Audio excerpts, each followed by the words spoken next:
कि मन युकरिम युकरम, बेशक जो किसी को इज़्ज़त देता है अल्लाह उसे भी इज़्ज़त अता फरमाता है। बेशक है ना। काश आप सभी हजरात यही सोच करके बैठते कि हम यहाँ किसी की तकरीर सुनने के लिए नहीं, किसी का ज़ोरे बयान सुनने के लिए नहीं, किसी खुश आवाज़ की नगमगी सुनने के लिए नहीं, बल्कि हम यहाँ पर वारिसीन अंबिया के एज़ाज़ो इकराम में बैठे। अगर ये एहसास हमारे अंदर होता, अगर ये फ़िक्र होती, ये शऊर होता, ये तसव्वुर होता, तो आज आप हमें इज़्ज़त देते, कल मैदान महशर में हम आपको इज़्ज़त दिला देते। मगर अजीब सा मिजाज, अजीब सा रुझान और आपकी अजीब सी फ़िक्र हो गई है कि तकरीर अगर लच्छेदार ना हो, लतीफ़े चुटकुले वाली ना हो, शायर अगर लहकौआ ना हो, पहले गाना लहकौआ चलता था, अब शायरी लहकौआ चलने लगा, है ना। आपको पसंद ना आए तो आप नहीं बैठेंगे, है ना। आप ये दावा कर रहे हो, घर पे ये बोल के आए कि हम नबी की महफिल में जा रहे हैं। आप अगर नबी की महफिल में आए हैं तो जब तक नबी का तस्करा हो तब तक आपको यहाँ से उठ के नहीं जाना चाहिए। अगर आप हमारी मजलिस में आए, हज़रत अल्लामा मसऊदी साहब क़िबला की तकरीर सुनने के लिए आए, अज़ीज़म साहिल चिश्ती साहब की नात ख़ानी सुनने के लिए आए, तो ठीक है, अगर हम जमे तो बैठे, नहीं जमे तो आप उखड़ जाओ। लेकिन अगर आप रसूलुल्लाह के नाम पे आए, अगर आप गुंबदे खजरा वाले की याद में यहाँ आए हैं, अगर आप अपने महबूब की सच्ची मोहब्बत में आए हैं, तो जब तक यहाँ नबी का नाम लिया जाएगा, नबी के दीवाने यहाँ से हटने वाले नहीं। बेशक। और मैं समझता हूँ कि ऐसे टाइम पे बड़ा ओरिजिनल मजमा बचता है, वही बचते हैं जो नबी की मोहब्बत में बैठे हुए, माशाअल्लाह। वही बचते हैं जो रसूल पाक की अक़ीदत व उल्फत में यहाँ तशरीफ़ लाते हैं, जो जलसा देखने नहीं, जलसा सूंघने नहीं, जलसा खाने नहीं, बल्कि जलसा सुनने के लिए आया कर। बेशक सही है। हज़रत बहलोल ताला का मैंने वो वाक़या पढ़ा तो मेरे रोंगटे खड़े हो गए और जिस्म लरस गया, रूह कांप गई। एक बार आप बाज़ार में बैठे हुए थे, किसी ने पूछा, हुजूर आप बाज़ार में किस लिए बैठे?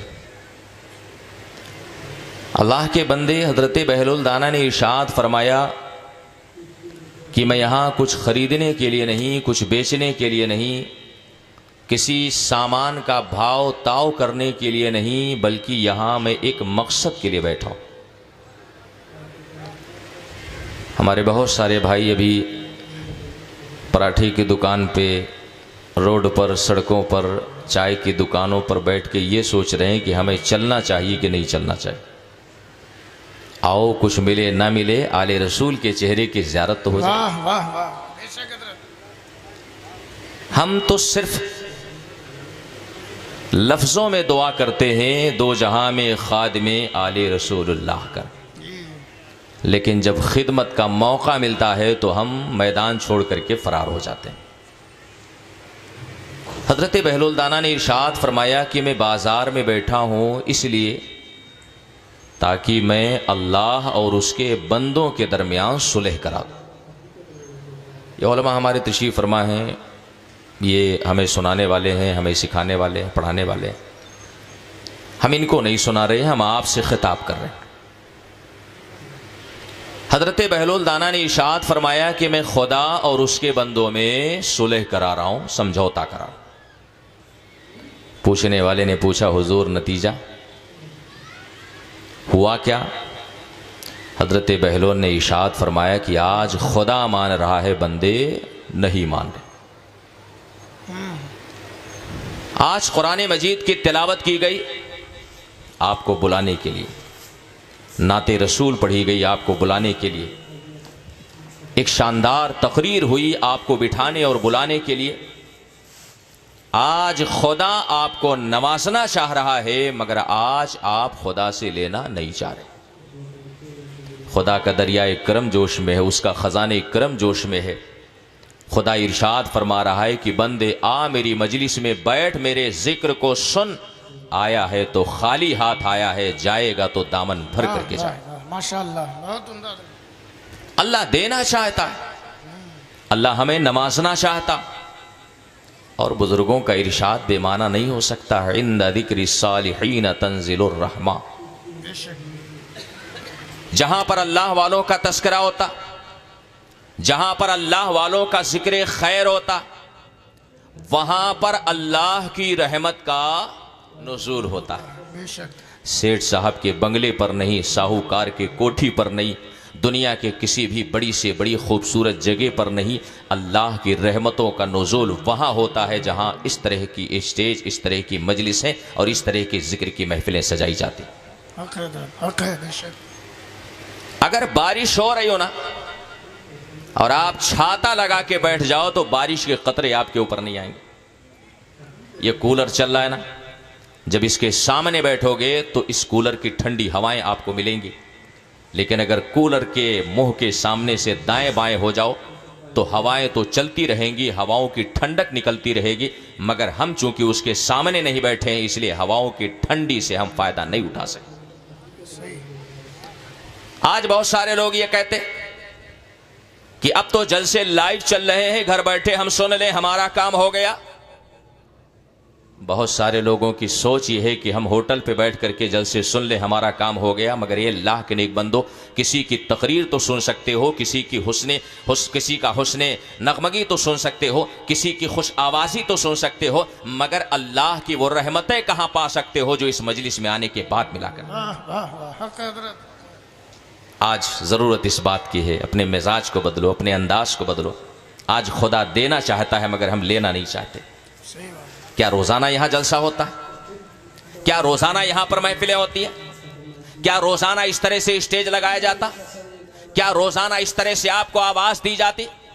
जनाजे में शिरकत के लिए उलमा पहुंचे, आपके खतने में शिरकत के लिए उलमा पहुंचे, आपके अकीके को मुकम्मल कराने के लिए उलमा पहुंचे, और साल भर में इस इदारे के असातिज़ा अगर एक बार आपको आवाज दे दें तो आपको काम से फुर्सत नहीं है। ये आप इदारे का नुकसान नहीं कर रहे, ये आप असातिज़ा का नुकसान नहीं कर रहे, बल्कि आप अपना नुकसान कर रहे। अल्लाह आपको अता करना चाहता है और आप खुदा की नेमतों से महरूम होना चाहते हैं।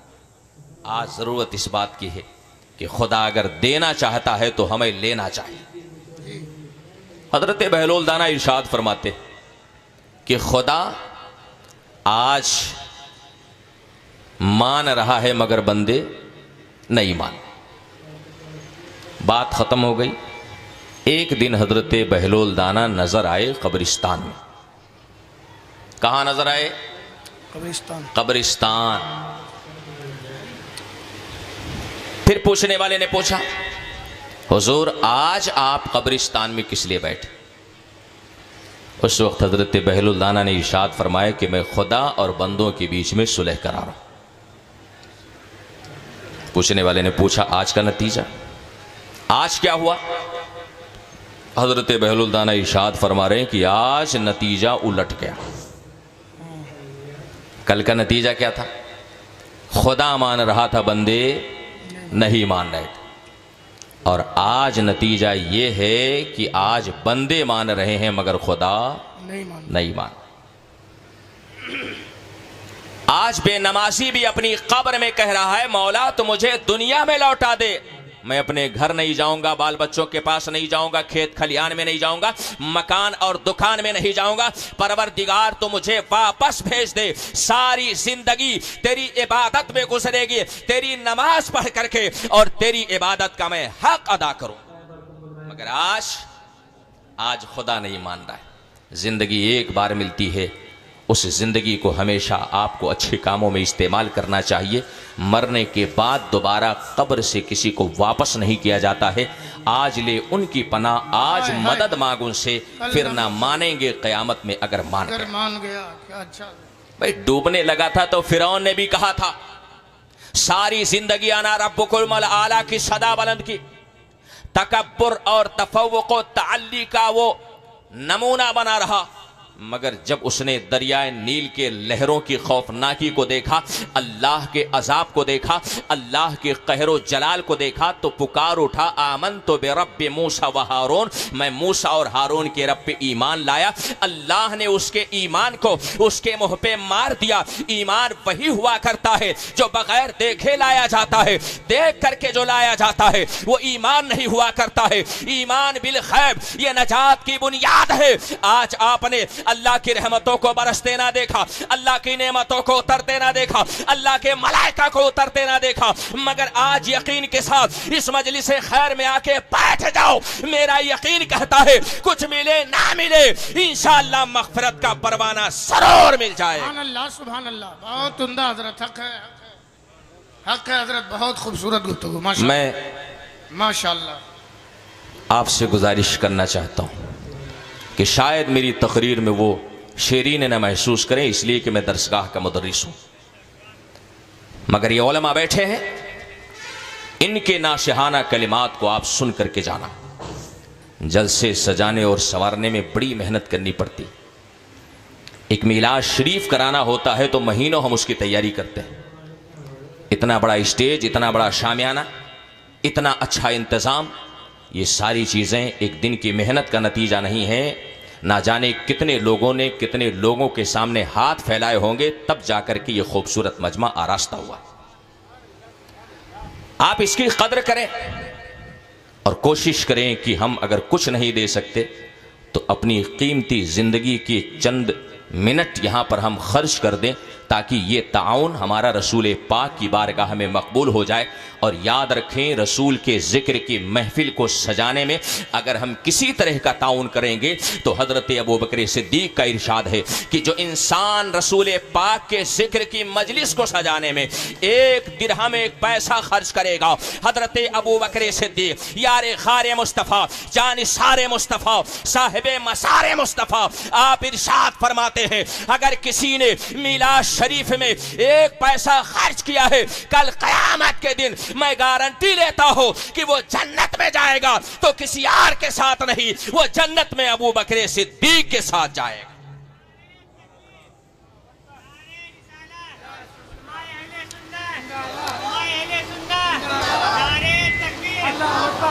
इतना कमजोर नारा और जवाब उससे ज्यादा कमजोर है ना। अरे थोड़ा सा जिंदा हो जाओ भैया लोग। अब हमारे पास वो करामत तो नहीं कि हम कुम बेइज़्निल्लाह कहकर आपको जिंदा कर दें, है ना, मगर हम दुआ कर सकते हैं अल्लाह ताला आपको हयात अता करे। अब देखो इतने बेचारे सुस्त लोग हैं कि दुआ पे भी आमीन नहीं कहते।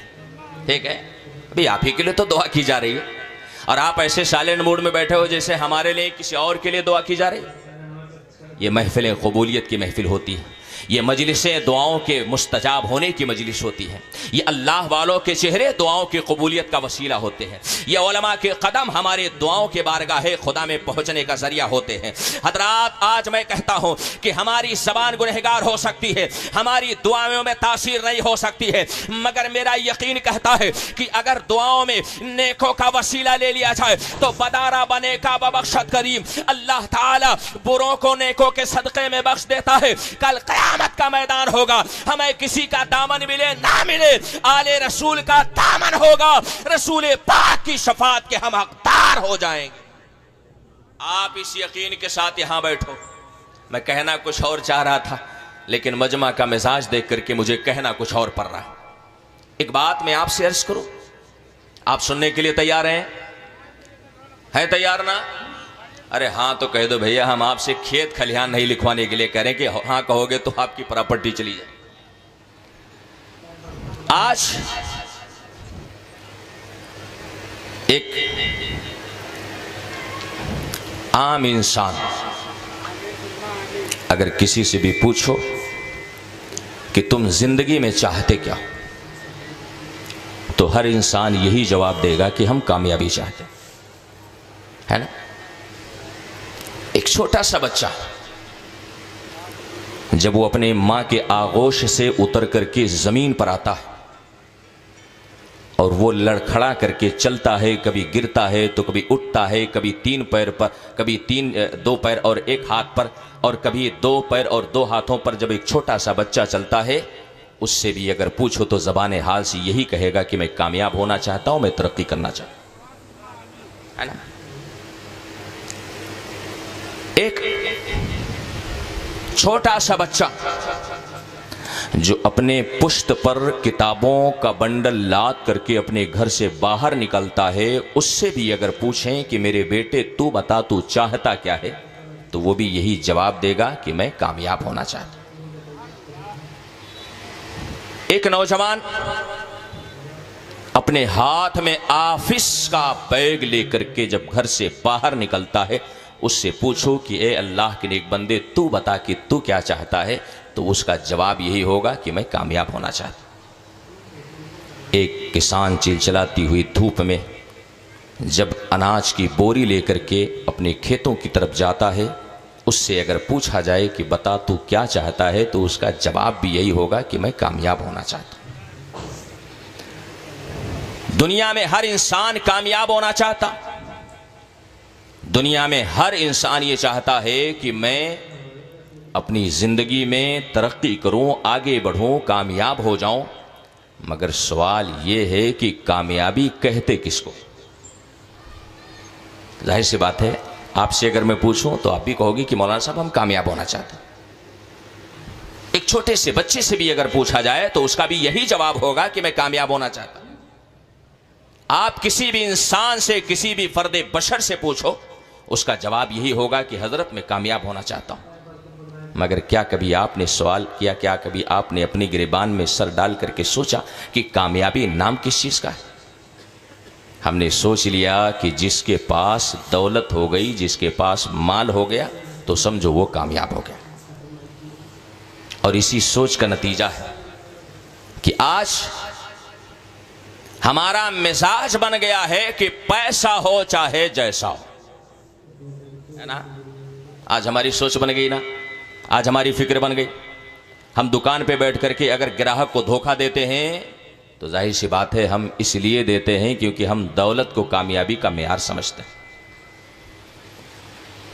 एक आम इंसान फरेब से, झूठ से और तिजारत में गलत तरीकों को इख्तियार करके वो माल कमाता है, दौलत इकट्ठा करता है, इसलिए कि उसका मिजाज ही होता है कि जो शख्स जितने ज़्यादा दौलतमंद होगा वो शख्स उतने ही ज़्यादा कामयाब होगा। मगर ये अल्लाह के नेक बंदो, ज़रा दिल पे हाथ रख करके हमें बताओ कि अगर दौलत इंसान के कामयाबी का मेयार बन जाए तो दुनिया में कारून से ज़्यादा कामयाब कोई शख्स गुजरा है? बे हमारे पास कौन सा ख़जाना है, हमारे पास कौन सी प्रॉपर्टी है, कौन सी दौलत है।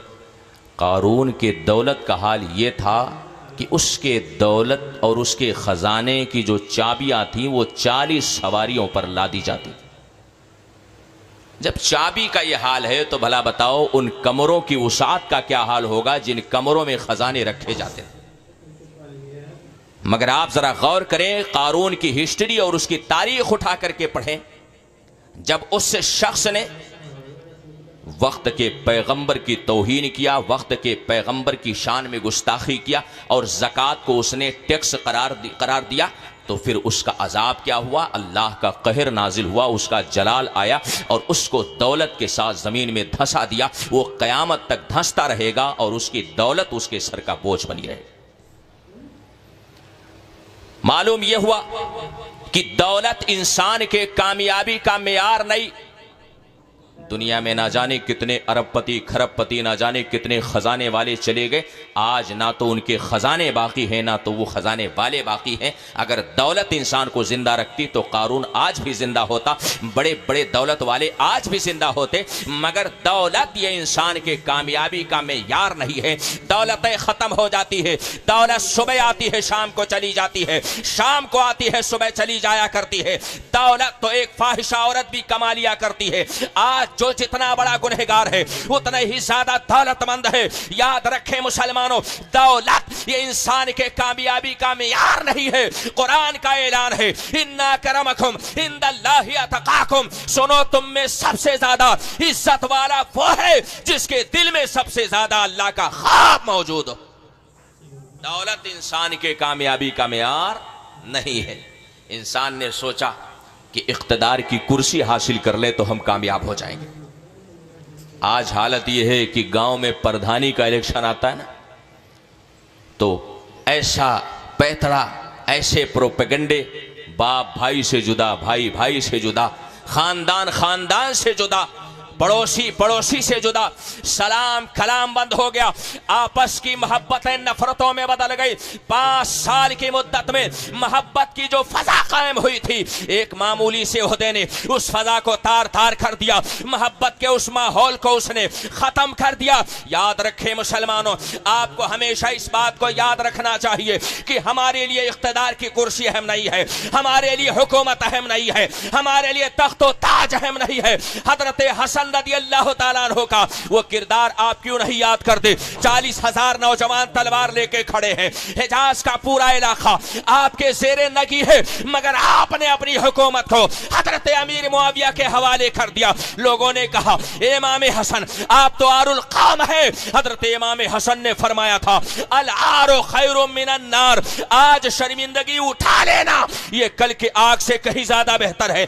आपने इरशाद फरमाया था मुसलमानों में इत्तेहाद रहेगा तो ऐसी हजारों सल्तनतें इंशाअल्लाह ताला हमें हासिल होती रहेंगी। आज जरूरत इस बात की है कि हम किसी इलेक्शन की वजह से, किसी कुर्सी की वजह से अपने अंदर कायम मोहब्बत के फिजा को खत्म ना होने दें। कुर्सी कामयाबी का मेयार नहीं है, वरना फिरौन से ज्यादा कामयाब दुनिया में कोई इंसान नहीं गुजरा है ना। फिरौन का नाम सुना आपने? आज हम एक गांव के मुखिया, आज कोई विधानसभा का विधायक, आज कोई किसी खास इलाके का सांसद, मगर फिरौन का हाल यह था कि दुनिया के अक्सर खित्तों पर उसकी हुकूमत का सिक्का चला करता था। मगर क्या आप में से कोई शख्स है कि जो ये कह सकता है कि फिरौन कामयाब होकर के गुजरा? नहीं। आज जब जुल्म की मिसाल की बात आती है तो नाम फिरौन का लिया जाता है। आज जब तकब्बुर की बात आती है तो नाम फिरौन का लिया जाता है। आज जब फसाद की बात आती है तो नाम फिरौन का लिया जाता है। पता ये चला फिरौन कामयाब नहीं था, फिरौन तारीख़ इंसानियत का नाकाम इंसान था। ये मैं दावे के साथ कहता हूं, दौलत और हुकूमत इंसान के कामयाबी का मेयार नहीं हो सकती है। आज हमारी सोच है कि जिसको इल्म हासिल हो गया वो कामयाब हो गया। अक्सर तकरीरों में भी हम सुनते हैं कि सफलता की कुंजी इल्म है, कामयाबी का सबसे शॉर्टकट रास्ता इल्म है। लेकिन आप हमें बताओ मुसलमानों कि क्या इल्म की वजह से इंसान कामयाब होता है? अगर इल्म की वजह से कोई कामयाब होता ना तो इबलीस से बड़ा कामयाब कोई भी नहीं गुजरा है ना। आज हम दारुल अली मियां जमदा शाही के तलबा को पढ़ाते, आज हम रात में दर्सगाहों जलसागाहों में बैठ करके आपको दीन की बातें सिखाते हैं, मगर इबलीस के इल्म का हाल यह था कि आला हजरत ने उसे मुअल्लिमुल मलाइका लिखा, उसे फिरिश्तों का उस्ताद लिखा। पता यह चला कि इल्म इंसान के कामयाबी की दलील नहीं है, वरना इल्म की वजह से इब्लीस सबसे ज्यादा कामयाब होता, क्योंकि उसके सीने में इल्म था। मगर याद रखे मुसलमानों, इल्म के साथ जब अदब होता है तब इंसान कामयाब होता है। इल्म के साथ जब अल्लाह की मार्फत होती है तब इंसान कामयाब होता है। आपने तारीख इस्लाम में दो लोगों का नाम सुना होगा। एक का नाम इब्ने तैमिया है, जिसके फतावा का हाल ये है, दारुल अलीम अजमदा शाही की लाइब्रेरी में एक पूरी अलमारी है जिसमें 30-35 जिल्दों में इब्ने तैमिया के फतावा रखे हुए हैं। मगर ये अल्लाह के नेक बंदो, आज कितने लोग हैं जो इब्ने तैमिया का नाम जानते हैं, कितने लोग हैं जिन्हें इब्ने तैमिया के काबिलियत का इल्म है। मगर उसी दौर में एक अजीम इमाम है जिन्हें हजरत अल्लामा ताजुद्दीन सुबकी कहा जाता है। उनकी अजमत शान का आलम यह है कि दुरूद ताज उन्होंने लिख करके रसूल करीम की बारगाह में वह मकबूलियत हासिल की है कि आज दुनिया इब्ने तैमिया को याद नहीं रखती है, मगर ताजुद्दीन सुबकी का नाम आज इंसानों के दिलों में जगमगा रहा है। अल्हम्दुलिल्लाह, इल्म इंसान के कामयाबी का मेयार नहीं है।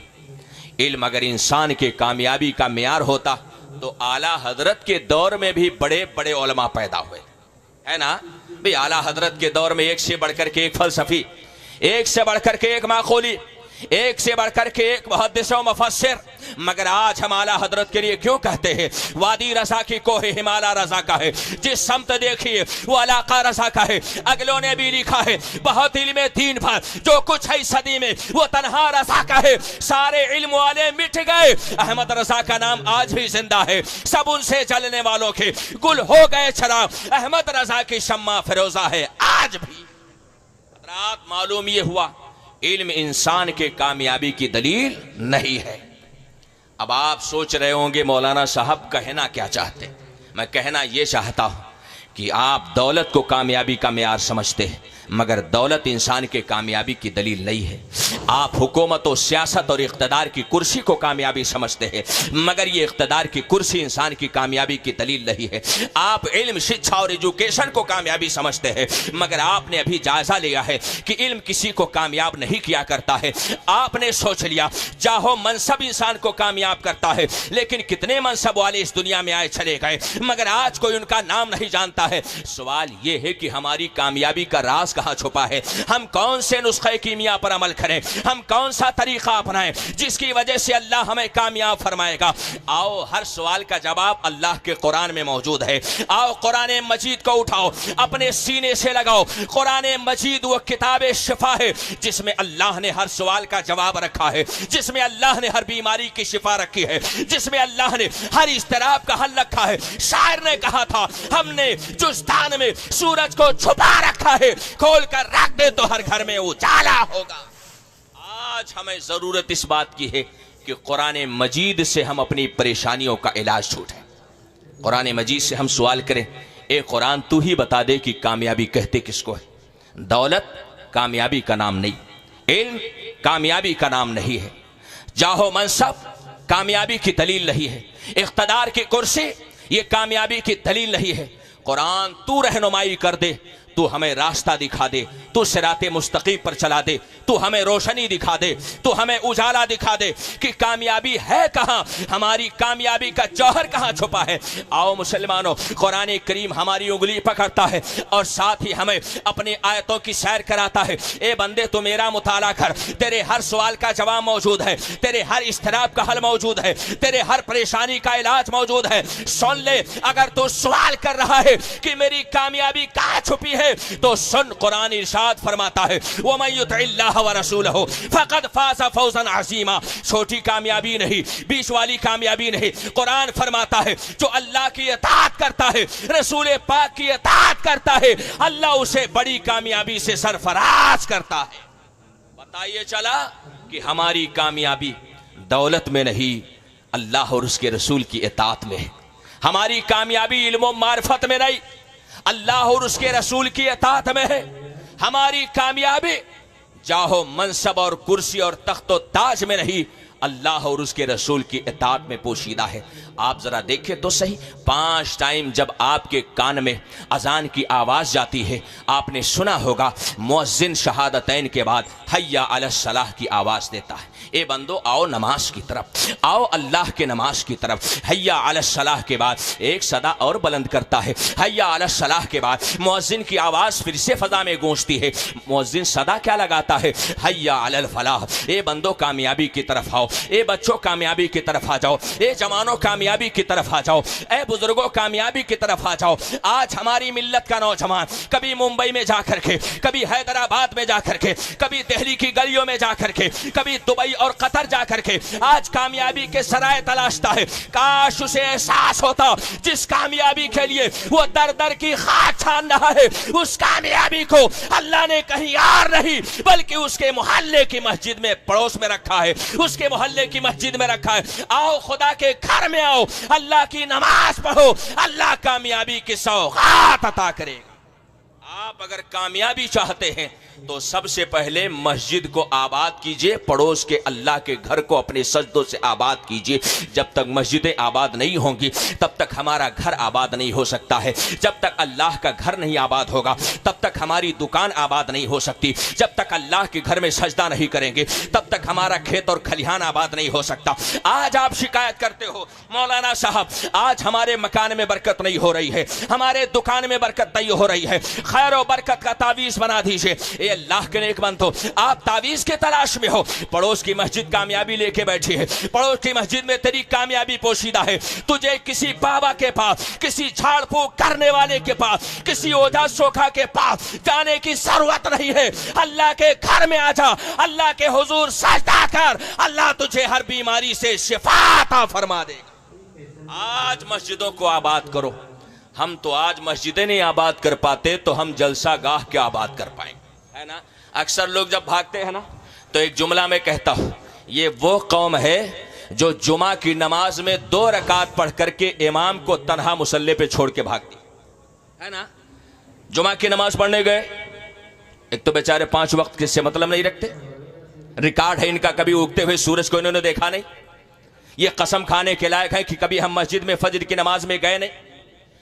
5 वक्त की नमाज से मतलब नहीं, जुमा की नमाज में गए, कुर्ता पैजामा पहन करके, जुल्फे लहराते हुए, इत्र लगा करके, मचलते हुए बेचारे गए अल्लाह के घर में।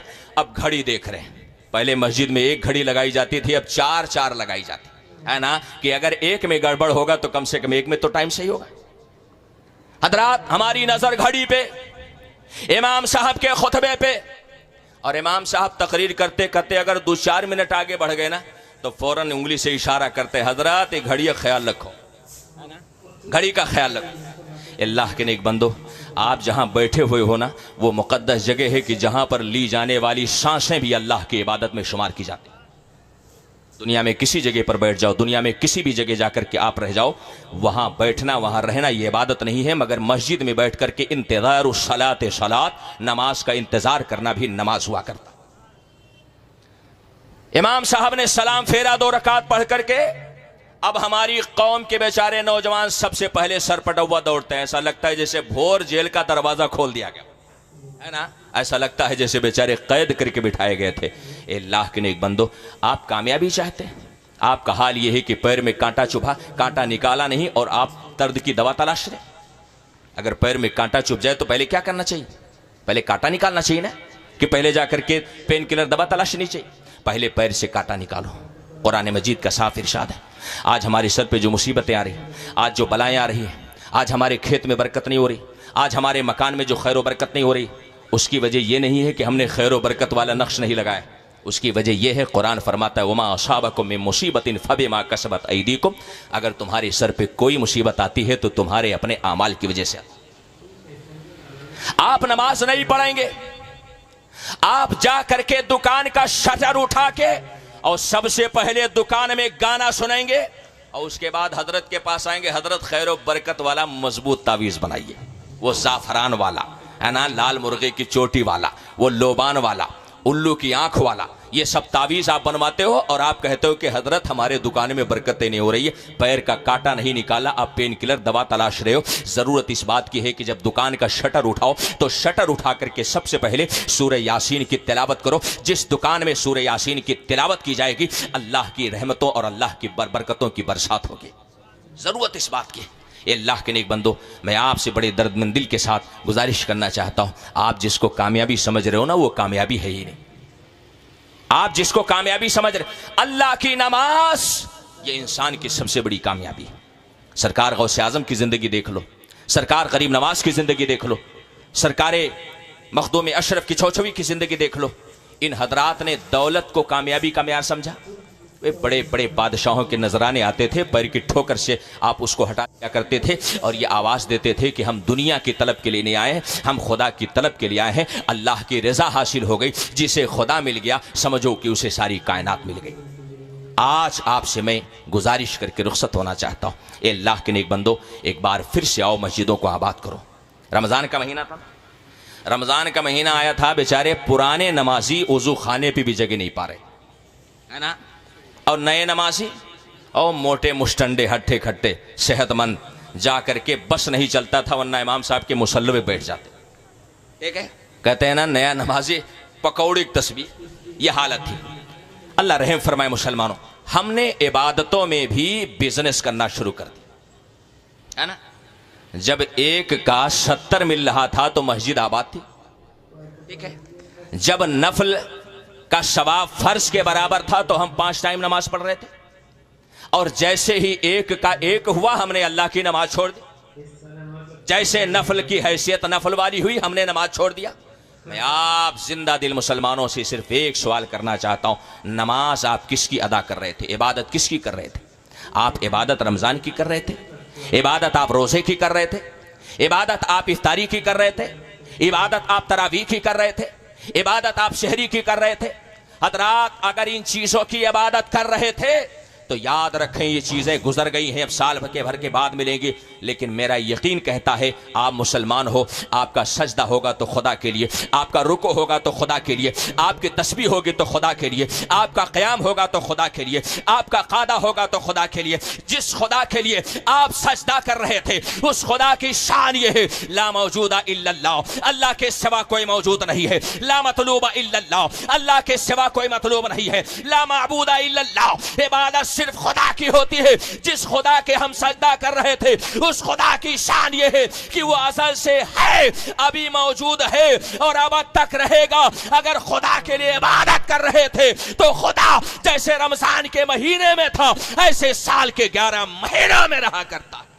आप इबादत अगर खुदा के लिए कर रहे थे तो आओ एक बार फिर से मस्जिदों को आबाद कर दो। ये मदरसे रसूल पाक का घर है, इन्हें आबाद करने की ज़रूरत है। ये मदरसे रसूल पाक के पैगाम और दीन की नशर इशात के किले हैं। मदरसे अगर आबाद है तो हमारा दीन आबाद है। किसी दानिश्वर ने कहा था, जैसे इंसान की ज़िंदगी में सांसों की अहमियत हुआ करती है, इसी तरह से दीन की ज़िंदगी में इन मदरसों की अहमियत है। ये मदरसे आबाद हैं, समझ लो मस्जिदों में अजान होगी, मदरसे आबाद हैं, हमारे घरों में कुरान खानी होगी, मदरसे आबाद है, मस्जिदों के मुसल्ले सलामत रहेंगे। मस्जिदें आबाद है तो हमारा निकाह पढ़ा जाएगा, मस्जिदें आबाद है नमाज़े जनाजा पढ़ी जाएगी। पता ये चला कि जैसे जिस्म में रूह की हैसियत होती है इसी तरह से समाज और माशरे में इन मदरसों की अहमियत है।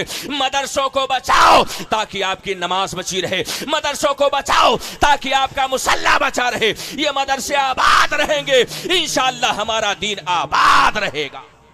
बस मैं इसी पैगाम के साथ अपनी गुफ्तगू मुकम्मल करता हूँ और एक गुजारिश करके मैं रुखसत होना चाहता हूँ।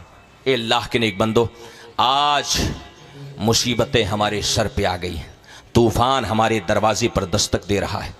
आज हालत ये है कि दुनिया में सबसे ज़्यादा जुल्म का शिकार अगर किसी को बनाया जा रहा है तो वो मुसलमान है। आप दुनिया के मंजरनामे को उठा करके देख लें, सबसे ज्यादा घर किसके उजाड़े जा रहे हैं, सबसे ज्यादा दुकानें किसकी मिसमार की जा रही हैं, सबसे ज्यादा बिजनेस किसका टारगेट किया जा रहा है। आज चाहे यहूद की कौम हो, आज चाहे नसारा की कौम हो, आज चाहे दुनिया के किसी भी गुमराह फिरके की कौम हो, सबका टारगेट सिर्फ और सिर्फ आप है। और यही आपके हक्कानियत की दलील है। बिलाशुबह हक हमेशा बातिल लहरों के सर पर हुआ करता है। मैदान करबला में इमाम हुसैन 72 की तादाद में थे, मगर दुनिया को पैगाम दे दिया था कि बातिल कभी भी बातिल के सामने हक अपने सर को झुकाता नहीं है। बिलाशुबह हमेशा हक अपने सर को उठा करके दुनिया को पैगाम दिया करता है कि नूरे खुदा है। कुफ्र की हरकत पे खंदासन फूकों से ये चिराग बुझाया ना जाएगा। इंशाअल्लाह ताला जब तक हुसैनी आबाद रहेंगे, दुनिया को पैगाम देंगे कि हम तो फना हो सकते हैं, हमारा दीन इंशाअल्लाह क़यामत तक बाकी रहेगा। अल्लाह ताला आप सबको खैर की तौफीक अता करे, आमीन कह दें। ये कबूलियत की घड़ी है, आले रसूल की मौजूदगी है, उलमा यहाँ तशरीफ़ फरमा है। आप सब भले ही कलील तादाद में हैं, मगर याद रखें मुसलमानों, हक़ वाले हमेशा कलील ही हुआ करते हैं, है ना। और ये हमारे बुजुर्गों का तो साफ इरशाद है कि अगर हक़ एक इंसान के अंदर मुनहसिर हो जाए तो वही सवादे आज़म अहले सुन्नत व जमात कहलाएगा।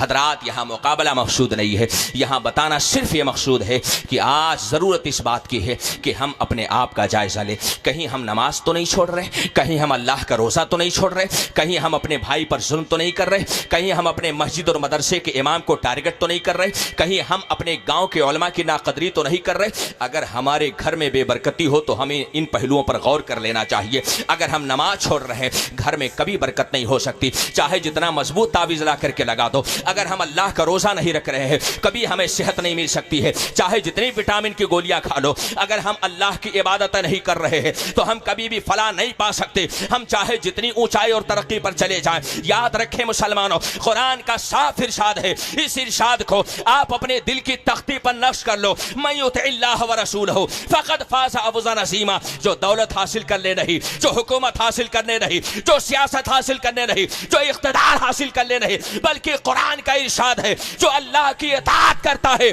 अल्लाह अपनी बारगाहे करम से उसे कामयाबी का परवाना अता कर देता। सुभान अल्लाह, सुभान अल्लाह। आओ अल्लाह की इताअत की तरफ आओ, मस्जिदों को आबाद कर दो, इन मदरसों की हिफाजत करो, अल्लाह ताला आपकी हिफाजत फरमाएगा। अल्लाह करीम हम सबको खैर की तौफीक अता करे। इस माहौल में जो कुछ मुझसे बन पड़ा मैंने आपके सामने बोलने और पेश करने की कोशिश की है। हो सकता है मैं हक अदा ना कर पाया, मगर मुझे इस बात का यकीन है कल क़यामत के दिन अल्लाह के हुजूर में ज़रूर कह दूंगा कि नौरों के मुसलमानों के सामने मैंने ये ज़रूर कहा था कि अगर नमाज नहीं पढ़ेंगे तो घर में बरकत नहीं होगी। ये मैं कह सकता हूँ, है ना। आप किसी के भी पीछे चल लो, आप किसी का भी दामन पकड़ लो, मगर जब तक अल्लाह की नमाज नहीं पढ़ोगे तब तक आप कामयाब नहीं हो सकते। सबसे बड़े पीर इस दुनिया और इस रुए ज़मीन पर पीराने पीर है, सरकार गौसे आज़म है। मगर जब शैतान ने कहा था ए अब्दुल कादिर, अल्लाह ने आपसे नमाज को माफ कर दिया था, उस वक्त गौसे आज़म ने फरमाया था, नादान, नमाज जब मेरे नबी से माफ ना हुई तो नमाज गुलामे नबी से कैसे माफ होगी। आओ नमाज का दामन पकड़ो, अल्लाह की बारगाह में ये सबसे बेहतरीन वसीला है। अल्लाह ताला हमें बुजुर्गों के एहतराम की तौफीक अता करे और आप सबको अल्लाह ताला अपने बारगाह की रहमतों और बरकतों से सरफराज फरमाए। तेरी रहमतों पे हम मुनसिर, मेरे हर अमल की कबूलियत, न मुझे सलीक़े बंदगी न मुझे शऊर नमाज है। वमा तौफीक़ इल्ला बिल्लाह। अस्सलाम।